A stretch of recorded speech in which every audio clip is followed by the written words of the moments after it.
नमस्कार, खबर बयार के यूट्यूब चैनल में आपका स्वागत है। टिंकू देवांगन के साथ मैं युवराज सिंह आज़ाद। आज हम हैं तनय जैन के साथ। रायगढ़ शहर के ही युवा हैं और सबसे ख़ास बात उनके पूरे व्यक्तित्व में ये है कि उन्होंने रोज़गार के मामले में बाहर नज़र न दौड़ाकर ख़ुद में तमाम संभावनाएं तलाशी और ख़ुद अपने लिए रोज़गार का ज़रिया बने और आज तकरीबन 5 सालों के अपने इस सफ़र में आज तनय जैन रायगढ़ में सेलिब्रिटी से कम नहीं हैं। तनय जैन से बातचीत करते हैं क्योंकि तनय जैन का जो सफ़र है वो ऐसे कई युवाओं के लिए बहुत प्रेरणादायक हो सकता है। अब बातचीत शुरू करते हैं तनय से। तनय भाई, सबसे पहले आपका बहुत बहुत स्वागत है और हम और हमारी ऑडियंस ये जानना चाहती है आपके बारे में, अपने बारे में बताएं। क्या कुछ बताना चाहते हैं पढ़ाई को लेकर, अपने बचपन को लेकर क्या कुछ बताना चाहते हैं? सबसे पहले तो धन्यवाद है युवराज भैया कि आपने मुझे आज के इस इंटरव्यू में अपने इस पोस्ट का हिस्सा बनाया।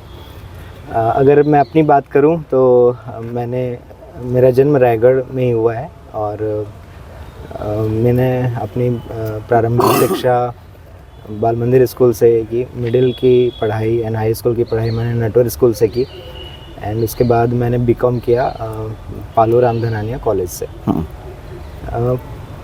पढ़ाई मैंने हालांकि कॉमर्स की है लेकिन मुझे आर्ट की फील्ड में इंटरेस्ट था और शुरुआती दौर में जैसे मैंने अपनी पढ़ाई के बाद मैंने अपनी एक शॉप की थी, उसमें मैं कंप्यूटर सर्विसेज देता था एंड उसके बाद एक कस्टमर आया कि उन्होंने कहा कि मुझे अपने एक स्कूल के लिए रिकॉर्डिंग करनी है, क्या आप क्या हो जाएगा।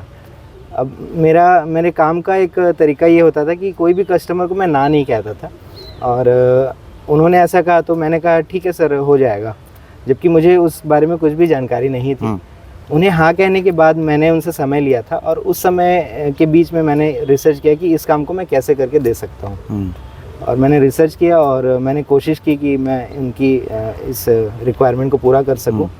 मैंने एक माइक तुरंत परचेज़ किया उसी समय ही और मैंने रिकॉर्डिंग की। इसमें मेरे एक फ्रेंड ने भी मेरा साथ दिया, उससे थोड़ा नॉलेज था, तो मैंने रिकॉर्डिंग की और उन्हें दी और बहुत ही उन्हें पसंद आई। तो मेरे लिए पहला काम था तो कोशिश की मैंने कि अच्छा करके दे सकूं। ये कितने साल पहले की बात है? क्योंकि हम देखते हैं तो पहले, अगर काफ़ी पहले जाएंगे हम पीछे, तो इस रूप से तकनीक का विस्तार नहीं हुआ था। आज तो बहुत सुलभ हो गई है तकनीक, बहुत एडवांस फीचर्स आ गए हैं। तो उस समय किस तरीके से आपको स्ट्रगल करना पड़ा टेक्निक के मामले में? जी बिल्कुल, देखिए ये अगर कितनी पुरानी बात है आप ये पूछ रहे हैं तो 2009 में मैंने अपनी शॉप ओपन करी थी और उसके लगभग 1 साल के बाद ही ये वाला काम आया था, मतलब 2010 के आसपास। तो उस समय इतनी टेक्नोलॉजीज़ नहीं थी, बट मैं कंप्यूटर में मुझे इंटरेस्ट था, सॉफ्टवेयर्स में मैं वर्क करता था, ऑडियो एडिटिंग का काम मेरा पहले से ही था। तो मैंने उसमें कोशिश की और सॉफ्टवेयर्स पुराने थे, उस समय उतने फीचर्स नहीं थे, बट हाँ उसमें जो सुविधाएं थी और हमारी जो रिक्वायरमेंट थी उस समय की वो मैं उसमें कर सकता था, ये मुझे जानकारी थी। तो मैंने किया और यहाँ से मेरा जो वॉइस रिकॉर्डिंग का जो स्किल है वो धीरे धीरे डेवलप होने लगा एंड जब मैंने एक काम किया फिर वहाँ से ही और भी काम मुझे आए रेफरेंस के थ्रू।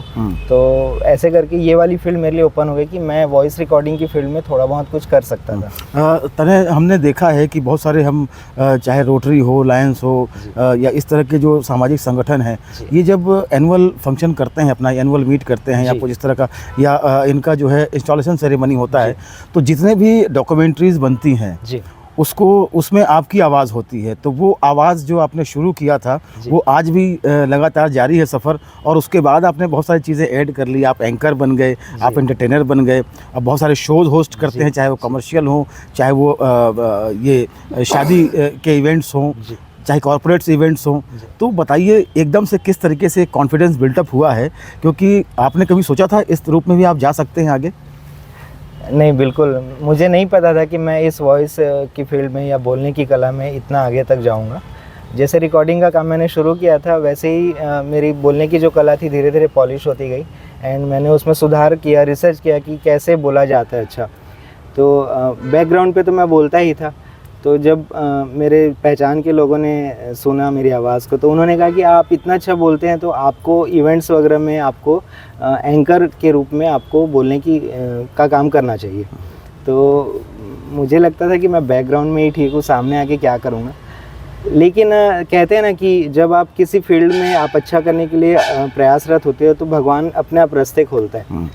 एक दिन हुआ कि मेरे किसी परिचय वाले का फ्रेंड आया, परिचय है उनका, कॉल आया। उन्होंने कहा कि तनय भाई आज शाम को हमारा एक वेडिंग का संगीत होस्ट करना है और हमें एक एंकर की नीड है, आप कहीं से अरेंज कर देंगे क्या?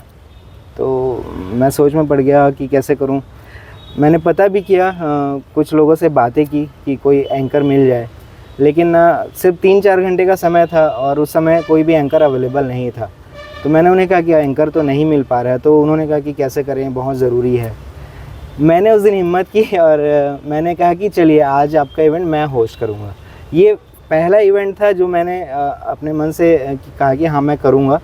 और वो जो 3 घंटे मुझे मिले, मैंने उसमें बहुत सारे वीडियोस देखे यूट्यूब के सारे एंकर्स के कि इवेंट्स कैसे होस्ट होते हैं। मुझे जानकारी बिल्कुल भी नहीं थी और मैंने प्रैक्टिस की 3 घंटे और अपना ड्रेसअप भी मेरा कुछ रेडी नहीं था, तो जो अच्छा था मेरे पास अवेलेबल मैं वो पहन कर चला गया इवेंट पे और कोशिश की अच्छा करने की। बहुत अच्छा तो नहीं किया, लेकिन हाँ स्टेज पे जाकर लोगों को फेस करने की जो बात थी पहली बार, वो थोड़ी सी मतलब घबराने वाली बात थी, बट मैंने कर लिया। अब उसके बाद जो है वो आपका सफ़र जो वहाँ शुरू हुआ है, तो आज आपके पास डेट्स नहीं मिलती हैं लोगों को, ये स्थिति आ गई है।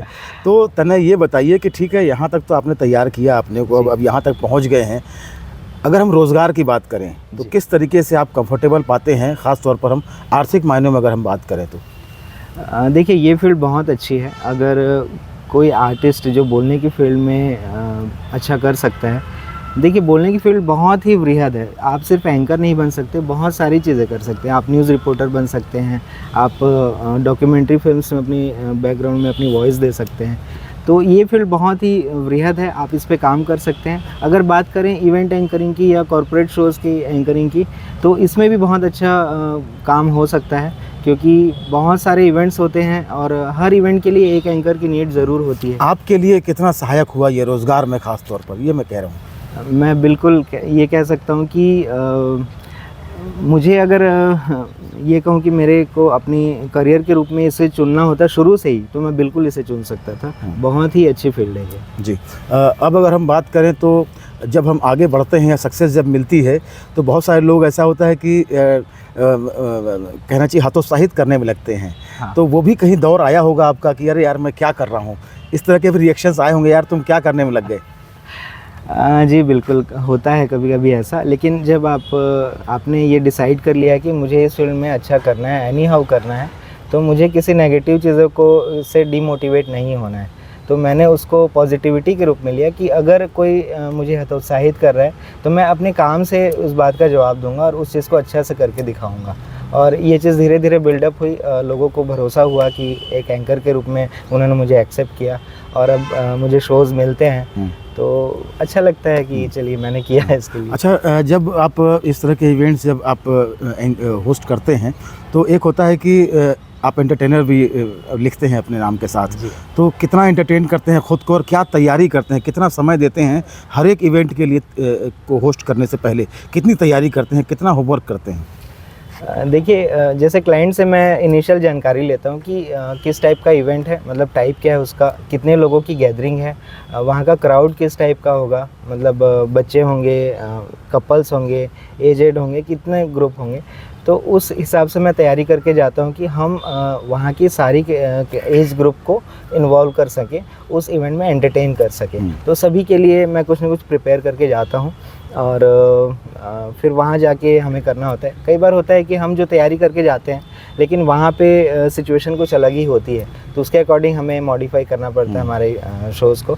तो वो सब चीज़ें काम करते करते समझ में आ जाता है कि क्या करना है। हाँ, बहुत सारी चीज़ें स्पॉन्टेनियस निकलती हैं, तात्कालिक तौर पर निकलती हैं। आखिरी सवाल आपसे कि घर परिवार का किस तरीके से रिएक्शन आया, क्योंकि आपकी पत्नी जो हैं वो खुद एक स्कूल चलाती हैं, डांस स्कूल चलाती हैं, जो शास्त्रीय नृत्य का स्कूल चलाती हैं, तो और बच्चे हैं छोटे, तो किस तरीके से उनका रिएक्शन रहा आपके इस काम को लेकर? देखिए, बात अगर मैं अपनी वाइफ़ की करूं तो शुरू से ही वो बहुत ही सपोर्टिव हैं। और जब मुझे इस टाइप का काम आने लगा, मैंने उनसे बात शेयर की कि इस ऐसा काम आ रहा है, क्या मैं करूं? तो उन्होंने कहा बिल्कुल करिए, आप कर सकते हैं। उन्हें बहुत मोटिवेट किया मुझे, और मेरी फील्ड में मुझे बहुत ही सपोर्ट करते हैं। इवन अगर मैं तैयार होता हूं तो कई बार वो अवेलेबल होती हैं, तो वो मुझे रेडी भी कर देती हैं, मेकअप भी करती हैं। और ख़ासकर मेरा ड्रेसअप है तो वही चूज़ करते हैं कि आप ये ड्रेस पहनिए इस इवेंट के लिए। और कपड़े भी ख़रीदना होता है तो इवन वही चूज़ करते हैं कि आप पे ये सूट करेगा आपके। तो बहुत ही सपोर्टिव हैं। बच्चे, मेरा एक बेटा है 10 साल का है, वो भी आर्ट की लाइन में ही है, उसे भी संगीत और बोलना पसंद है।